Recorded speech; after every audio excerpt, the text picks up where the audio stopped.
Hola a todos y bienvenidos. Hoy vamos a meternos de lleno en un cambio de paradigma que es, fundamental en la psicología clínica.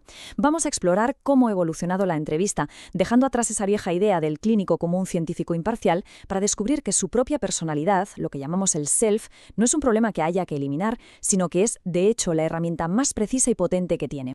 Y vamos a empezar, cómo no, con la pregunta del millón, la que lo cambia todo. Durante décadas se dio por sentado que la respuesta era un sí rotundo, que el clínico debía ser una especie de espejo perfecto, una pizarra en blanco, que se limitaba a registrar datos. Pero, a ver, ¿y si esa misma idea, esa supuesta neutralidad, fuera en realidad el mayor obstáculo para entender algo de verdad? Vale, pues empecemos por ahí, por desmontar este gran mito del observador neutral. La idea de que quien entrevista puede simplemente observar sin afectar a lo que observa es, como veremos, una ilusión que la práctica psicodinámica moderna ha tenido que dejar atrás por completo. Fijaos en el contraste porque es brutal. Antes, la idea era que el clínico era un recolector de datos pasivo, casi una máquina que buscaba una neutralidad absoluta. El nuevo paradigma, sin embargo, lo entiende como una variable activa. Su sola presencia, su personalidad, su forma de estar, todo eso condiciona lo que pasa en la consulta. La meta ya no es esa neutralidad imposible, sino algo que se llama autenticidad técnica. Ojo con este concepto. Y aquí está la madre del cordero, el concepto que lo sostiene todo, el campo relacional. Lo que nos viene a decir José Bleguer es que es imposible, imposible, separar lo que el paciente hace de la relación que tiene ahí mismo, en ese momento, con el clínico. No hay datos puros. Cada gesto, cada palabra del paciente es siempre una respuesta a ese campo de fuerzas que ambos crean juntos. Y esta cita de Deberiu es que es para enmarcarla, le da la vuelta a la tortilla por completo. Esas interferencias, eso que antes se veía como un fallo, como un error metodológico, ahora resulta que son la materia prima fundamental. Es precisamente de esas perturbaciones de donde sacamos la información más valiosa. Entonces, si ya hemos aceptado que el clínico es parte ineludible de la ecuación, la conclusión es de cajón.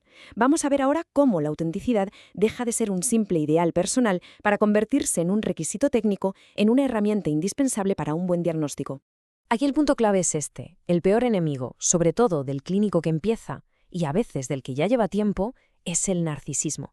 Esa necesidad de parecer inteligente, original, infalible. Cuando alguien se pone esa máscara, el foco deja de estar en la persona que sufre y pasa a estar en el propio lucimiento del profesional. Y eso, claro, lo contamina absolutamente todo. Y esto es una reacción en cadena, una auténtica cascada. Fijaos. Primero, el clínico se pone una máscara, actúa. El paciente, que no es tonto, lo percibe y reacciona con sus propias defensas, o se somete, o desafía, o intenta seducir. Si el clínico no se da cuenta de que él mismo ha provocado eso, va a interpretar esa conducta como si fuera un rasgo puro del paciente, llegando a un diagnóstico que no tiene nada que ver con la realidad. Un desastre. Y ante un lío tan grande, la solución que propone Wahlberg es casi insultantemente simple: sé tú mismo. La mejor técnica, la más sofisticada, al final es la honestidad, ser una persona real. Porque solo desde ahí, desde la autenticidad pura y dura, se puede crear un vínculo genuino, menos distorsionado por las defensas de ambos. Hay una anécdota de la psicoanalista Frida Fromm-Reichmann que es demoledora. En un intento de ser falsamente cálida con una paciente psicótica, le ofreció su amistad. La respuesta de la paciente es de una lucidez que te deja helado. Ella percibió esa calidez como algo falso, como una mentira más en una vida que seguramente estaba llena de ellas. Esto destroza la confianza de una forma casi irreparable. Claro, lo de ser uno mismo suena genial, pero implica una tarea gigantesca: conocerse a fondo. Así que ahora vamos a viajar al interior del clínico, a ver qué se cuece en su inconsciente y cómo sus propias motivaciones pueden ayudar o sabotear por completo su trabajo. A ver, las razones por las que alguien se dedica a esto son de todo tipo. Por un lado están las más sanas, como el llamado impulso epistemofílico, que no es más que un deseo genuino de saber y comprender, unido a la empatía. Pero ojo, también hay motivaciones que son pura defensa. La necesidad de reparar a otros puede ocultar el miedo a la propia agresividad.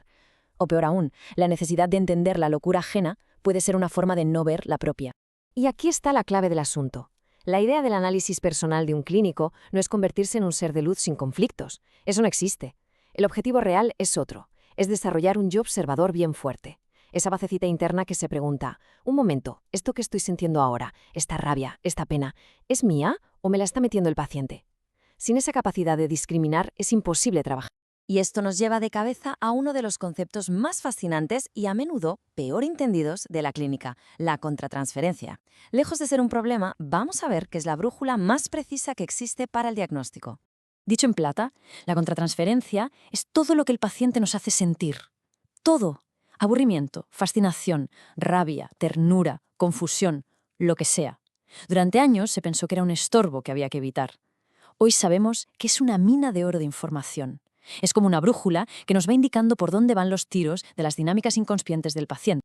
Para que se entienda bien el poder que tiene esto, vamos con una historia real. La escena es la siguiente.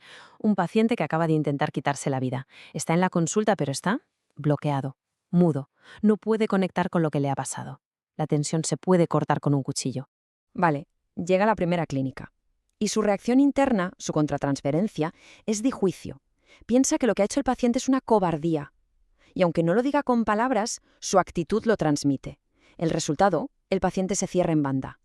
La entrevista es un fracaso absoluto. Pero entonces entra en escena una segunda clínica. Y su actitud es radicalmente distinta. No juzga. Simplemente escucha. Crea un espacio seguro, de aceptación. No empuja, no critica. Solo está ahí, acompañando en silencio. Y entonces ocurre la magia. El paciente, al sentirse seguro, por fin puede acceder a su dolor y cuenta el detalle que lo desbloquea todo. El recuerdo de su mujer, justo antes de la crisis, yendo al mercado con un vestido azul. A partir de ahí, el afecto se libera, puede llorar y la historia completa emerge. ¿Qué ha cambiado aquí? El paciente era el mismo. Lo que cambió fue la actitud del clínico, que permitió que la verdad saliera a la luz. Muy bien, toda esta movida interna, todo este autoconocimiento, tiene que traducirse en algo práctico, en un comportamiento ético impecable. Vamos a ver rápidamente cómo se aterriza todo esto en el día a día. Esta metáfora es buenísima. Un clínico tiene que tener una teoría sólida, por supuesto.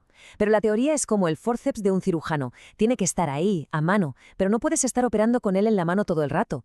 Si te obsesionas con aplicar la teoría, corres el riesgo de intentar meter al paciente en tu esquema, en lugar de escuchar de verdad quién es.